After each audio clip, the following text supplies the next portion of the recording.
It is trying on liberals in Dilton. After the Democratic white primary, Raber changed his barber. 3 weeks before it, while he was shaving him, the barber asked, "Who you gonna vote for?" "Darman," Raber said. "You a nigger lover?" Raber started in the chair. He had not expected to be approached so brutally. "No," he said. If he had not been taken off balance, he would have said, "I'm neither a Negro nor a white lover." He had said that before to Jacobs, the philosophy man, and to show you how trying it is for liberals in Dilton, Jacobs, a man of his education, had muttered, "That's a poor way to be." "Why?" Raber asked so bluntly. He knew he could argue Jacobs down. Jacobs had said, "Skip it." He had a class. His classes frequently occurred. Raber noticed when Raber was about to get him in an argument. "I am neither a Negro nor a white lover," Raber would have said to the barber. The barber drew a clean path through the lather and then pointed the razor at Raber. "I'm telling you," he said, "there ain't but two sides now, white and black. Anybody can see that from this campaign. You know what Hawk said? Said 150 years ago they was running each other down, eating each other, throwing jewel rocks at birds, skinning horses with their teeth. A nigger come into a white barber shop in Atlanta and says, 'Give me a haircut.' They throwed him out, and it just goes to show you. Why, listen, 3 black hyenas over in Mulford last month shot a white man and took half of what was in his house, and you know where they are now? Sitting in their county jail eating like the President of the United States. They might get dirty in the chain gang, or some damn nigger lover might come by and be heartbroken to see him picking rock. Why, let me tell you this, ain't nothing gonna be good again until we get rid of them Mother Hubbards and get us a man that can put these niggers in their places." Sure. "You hear that, George?" he shouted to the colored boy, wiping up the floor around the basins. "Sure do," George said. It was time for Raber to say something, but nothing appropriate would come. He wanted to say something that George would understand. He was startled that George had been brought into the conversation. He remembered Jacobs telling about lecturing at a Negro college for a week. They couldn't say Negro, nigger, colored, black. Jacobs said he had come home every night and shouted, "Nigger, nigger, nigger," out the back window. Raber wondered what George's leanings were. He was a trim-looking boy. "If a nigger came into my shop with any of that haircut sass, he'd get it cut all right." The barber made a noise between his teeth. "You a Mother Hubbard?" he asked. "I'm voting for Darman, if that's what you mean," Raber said. "You ever heard Hawkson talk?" "I've had the pleasure," Raber said. "You heard his last one?" "No, I understand his remarks don't alter from speech to speech," Raber said curtly. "Yeah?" the barber said. "Well, this last speech was a killaroo. Oh, Hawk let them Mother Hubbards have it." "A good many people," Raber said, "consider Hawkson a demagogue." He wondered if George knew what demagogue meant. Should have said, lying politician. "Demagogue!" The barber slapped his knee and whooped.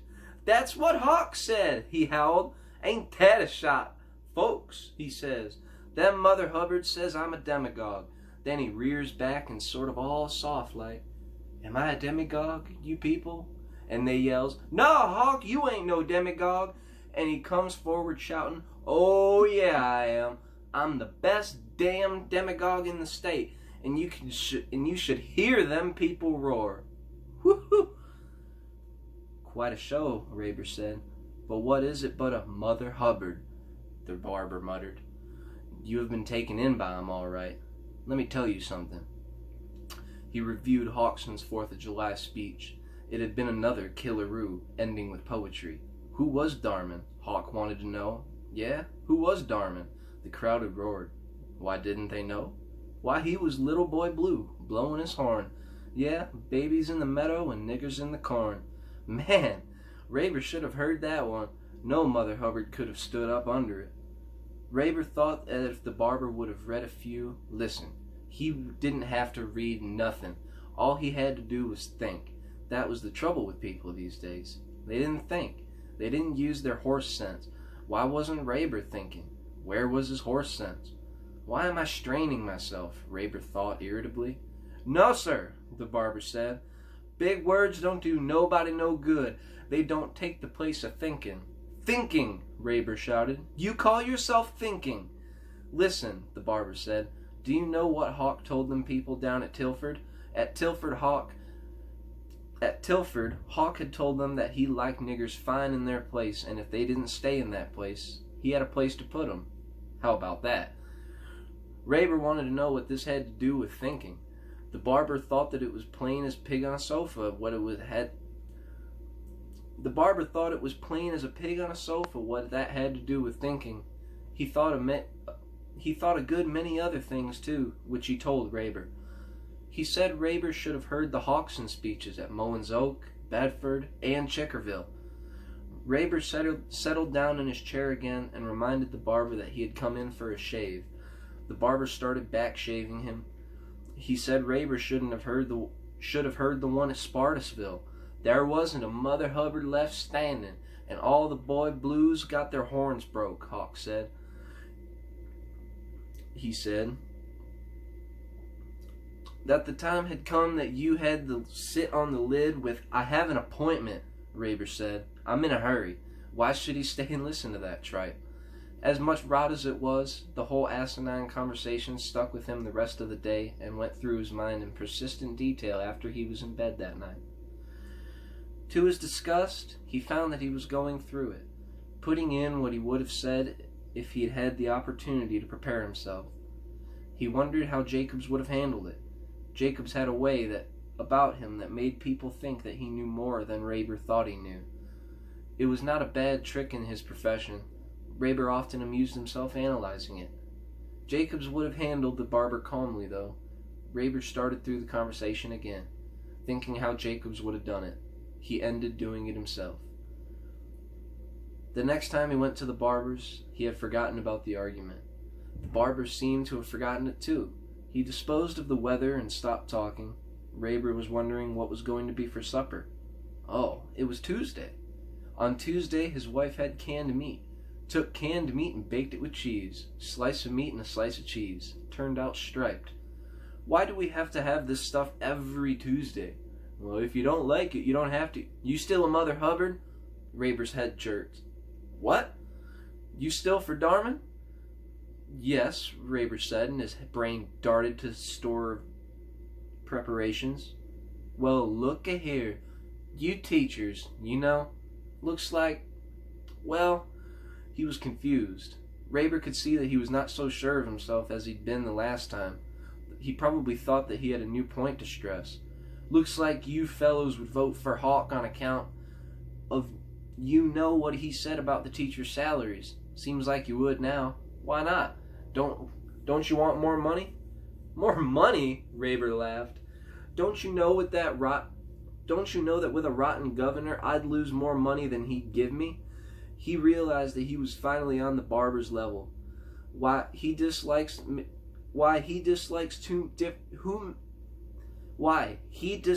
many different kinds of people, he said. He'd cost me twice as much as Darman. So what if he could, the barber said. I ain't one to pinch money when it does some good. I'll pay for quality any day. That's not what I meant, Raber began. That Ray's Hawk's promise don't apply to teachers like him anyway, somebody said from the back of the room. A fat man with an air and executive assurance came over near Raber. He's a college teacher, ain't he? Yeah, the barber said. That's right. He wouldn't get Hawk's raise, but say he wouldn't get one if Darman was elected neither. Ah, he'd get something. All the schools are supporting Darman. They stand to get their cut, free textbooks or new desks or something. That's the rules of the game. Better schools, Raber sputtered. Benefit everybody. Seems like I've been hearing that a long time, the barber said. You see, the man explained, you can't put nothing over on the schools. That's the way they throw it off. Benefits everybody. The barber laughed. If you ever thought, Raber began, maybe there might be a new desk at the head of the room for you, the man chortled. How about that, Joe? He nudged the barber. Raber wanted to lift his foot under the man's chin. You ever heard about reasoning? He muttered. Listen, the man said. You can talk all you want. What you don't realize is, we've got an issue here. How'd you like a couple of black faces looking at you from the back of your classroom? Raber had a blind moment when he felt as if something that wasn't there was chasing him to the ground. George came in and began washing basins. Willing to teach any person willing to learn, black or white, Raber said. He wondered if George had looked up. All right, the barber agreed. But not mixed up together, huh? How'd you like to go to a white school, George? He shouted. Wouldn't like that, George said. We need some more powders. These here the last in this box. He dusted them out into the basin. Go get some then, the barber said. The time has come, the executive went on. Just like Hodgson said, when we've got to sit on the lid with both feet in a mule, he went on to review Hodgson's 4th of July speech. Raber would have liked to push him into the basin. The day was hot and full enough of flies without having to spend it listening to a fat fool. He could see the courthouse square, blue-green cool, through the tinted glass window. He wished to hell the barber would hurry. He fixed his attention on the square outside, feeling himself there where he could tell from the trees the air was moving slightly. A group of men sauntered up the courthouse walk. Raber looked more closely and thought he recognized Jacobs, but Jacobs had the late afternoon class. It was Jacobs, though. Or was it? If it were, who was he talking to? Blakely? Or was that Blakely? He squinted. 3 colored boys in zoot suits strolled by on the sidewalk. One dropped down to the pavement so that only his head was visible to Raber, and the other 2 lounged over him, leaning against the barber shop window and making a hole in the view. Why the hell can't they park somewhere else? Raber thought fiercely. Hurry up, he said to the barber. I have an appointment. What's your hurry? The fat man said. You better stay and stick up for Boy Blue. You know you never told us why you're going to vote for him, the barber chuckled, taking the cloth from around Raber's neck. Yeah, the fat man said. See, you can tell us without saying. Good government. I have an appointment, Raber said. I can't stay. You just know Darman is so sorry you won't be able to say a good word for him, the fat man howled. Listen, Raber said. I'll be back in here next week and I'll give you as many reasons for voting for Darman as you want. Better reasons than you've given me for voting for Hodgson. I'd like to see you do that, the barber said, because I'm telling you, it can't be done. All right, we'll see, Raber said. Remember, the fat man carped, you ain't gonna say good government. I won't say anything you can't understand, Raber muttered and then felt foolish for showing his irritation. The fat man and the barber were grinning. I'll see you Tuesday, Raber said and left. He was disgusted with himself for... I'll see you Tuesday, Raber said and left. He was disgusted with himself for saying he would give them reasons. Reasons would have to be worked out systematically. He couldn't open his head in a second like they did. He wished to hell he could. He wished to hell Mother Hubbard wasn't so accurate. He wished to hell Darman spit tobacco juice. The reasons would have to be worked out. Time and trouble. What was the matter with him? Why not work them out? Why not work them out? He could make everything in that shop squirm if he put his mind to it. By the time he got home, he had the beginnings of an outline for an argument. He would be filled in with no vast words, no waste words, no big words, no easy job. He could see. He got right to work on it. He worked on it until supper time and had 4 sentences, all crossed out. He got up once in the middle of a meal to go to his desk and change one. After supper, he crossed the correction out.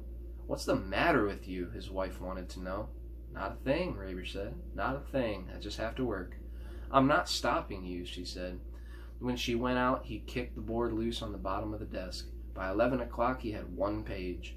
The next morning, it came easier, and he finished it by noon.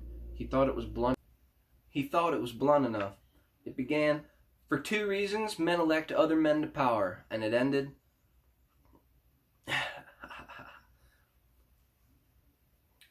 He thought it was blunt enough. It began, For 2 reasons, men elect other men to power. And it ended. Men who use ideas without measuring them are walking on wind. He thought the last sentence was pretty effective. He thought the whole thing was effective enough. In the afternoon, he took it around to Jacob's office. Blakely was there, but he left. Raber read the paper to Jacobs. "Well," Jacob said, "so what? What do you call yourself doing?" He had been jotting figures down on a record sheet all the time Raber was reading. Raber wondered if he were busy. "Defending myself against barbers," he said. "You ever tried to argue with a barber?" "I never argue," Jacob said. "That's because you don't know this kind of ignorance," Raber explained. "You've never experienced it." Jacob snorted. "Oh, yes, I have," he said. "What happened?" "I never argue." "But you know you're right," Raber persisted. "I never argue." "Well, I'm going to argue," Raber said. "I'm going to say the right thing as fast as they can say the wrong. It'll be a question of speed, understand?"